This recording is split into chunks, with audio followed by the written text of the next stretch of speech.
কারণ প্রবাসীদের রেমিটেন্সের উপর ভিত্তি করে কিন্তু দেশের অর্থনীতি টিকে আছে, এটা কিন্তু মাথায় রাখবেন। তাহলে যেটা আগে করা উচিত সেটাই আগে করবেন। এবং এই কথাটা শুধুমাত্র আমার নয়, হাজারো প্রবাসী ভাইয়ের কথাই কিন্তু এটা। আর প্রবাসী ভাইয়ের আপনাদের কাছে বলছি, আপনাদের কাছে যদি মনে হয় এই কথাগুলো আপনার কথা, তাহলে এই ভিডিওটা আপনি শেয়ার করে অন্য প্রবাসী ভাইয়ের কাছে পৌঁছে দিবেন। ডক্টর মোহাম্মদ ইউনূস স্যার এবং ডক্টর আসিফ নজরুল স্যার, আপনারা প্রবাসীদের জন্য কিছু ব্যবস্থা নিয়েছেন সংস্কারমূলক। যেমন এয়ারপোর্টে কি করেছেন, প্রবাসী কল্যাণের জন্য লাউঞ্জ তৈরি করেছেন ভিআইপি।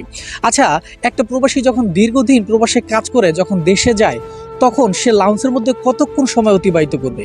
তার কিন্তু সবসময় একটা টেন্ডেন্সি থাকে, কখন আমি বাইরে বের হব, আমার প্রিয়জনের সাথে দেখা করব। তাহলে এখানে আপনি যেই সংস্কার করেছেন তার থেকে গুরুত্বপূর্ণ সংস্কার হচ্ছিল ওই বিষয়টা ভাবা প্রবাসীদের অন্যান্য বড় ধরনের সমস্যাগুলো।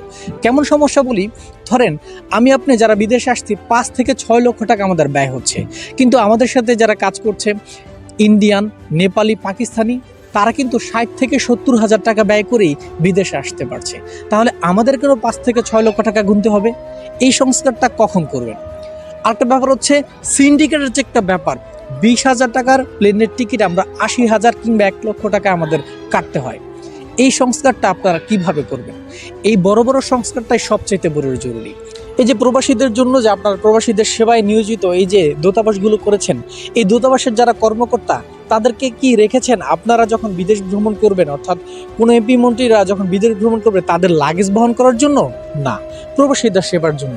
কিন্তু আমরা যদি ধরেন কোনো পাসপোর্ট সমস্যা নিয়ে অথবা কোনো ভিসা সমস্যা নিয়ে যদি কখনো এই প্রবাসী মন্ত্রণালয়ের এই যে আমরা এই তথ্য সেবা কেন্দ্রে যখন আমরা যাই, আমাদেরকে দূর দূর করে ব্যবহার করে। যখন প্রবাসী সেবা কেন্দ্রে আমরা যখন কোনো সেবা নিতে যাই, ধরুন কোনো পাসপোর্ট সমস্যা বা কোনো কারণে যদি আমরা যাই, তাদের এমন একটা ব্যবহার থাকে, সে ব্যবহার দেখলে মনে হয় আমরা ভিক্ষে চাইছি তাদের কাছে। আর এই যে ধরেন আপনারা যে কাজ করছেন, এখানে 90% মানুষই কিন্তু অবৈধ হিসাবে কাজ করে। আপনারা বারবার বলেন রেমিটেন্স পাঠান, রেমিটেন্স পাঠান। রেমিটেন্স দিয়ে রেমিটেন্সের যে কতটুকু গুরুত্বপূর্ণ ভূমিকা সেটা কিন্তু এবার এই যে গণ অভ্যুত্থান আন্দোলনে চলেছে তখন কিন্তু বুঝেছেন। 2 মাস প্রবাসীরা কি করেছে, কোনো টাকা পাঠায়নি। এই 2 মাসের মধ্যে কিন্তু শেখ হাসিনা সরকার পতন হতে বাধ্য করেছে। তার মানে এই বাংলাদেশের পুরো কাঠামোটাই কিন্তু প্রবাসীদের রেমিটেন্সের উপর ভিত্তি করে দাঁড়িয়ে আছে। তাহলে এই রেমিটেন্সটা যে যারা পাঠাবে, তারা যে টাকাটা পাঠাবে তাদের তো কাজের একটা সুবিধা দিতে হবে। কতটুকু বেনিফিট আপনারা দিচ্ছেন প্রবাসীদের, সেই বিষয়টা কি সংস্কার করেছেন?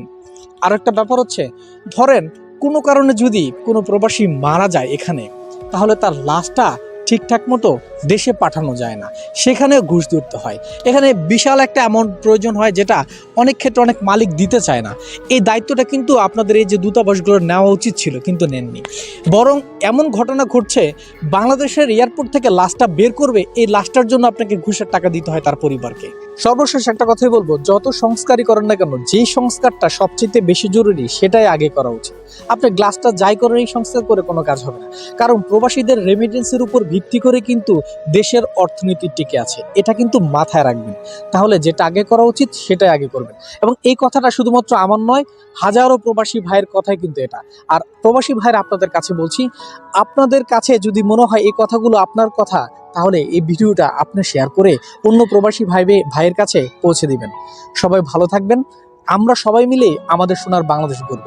আল্লাহ হাফেজ।